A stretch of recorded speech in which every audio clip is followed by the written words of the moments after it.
আসসালামু আলাইকুম।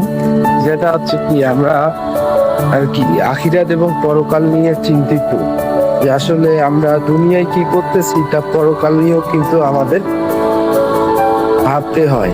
তো তদরূপ আল্লাহ তাআলা আমাদের পরিত্রাণের কয়েকটা শ্রেষ্ঠ দোয়া দিয়েছে, তার ভিতর হচ্ছে যে এটা আমি বলে দিই এই জায়গায়, যে সূরা আল বাকারার আয়াত নম্বর হচ্ছে 201 নম্বর আয়াত।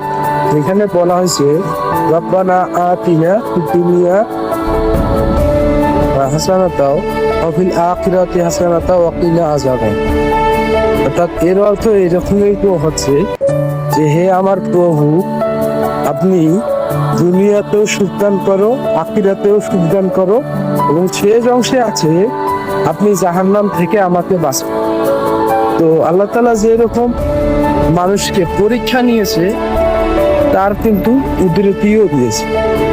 তবে আমরা মানুষ যেহেতু আমাদের সামাজিকভাবে বসবাস করতে ভুলভ্রান্তি হতেই পারে, এই জন্য একমাত্র ক্ষমা চাইলে আমরা আমাদের সৃষ্টিকর্তার কাছেই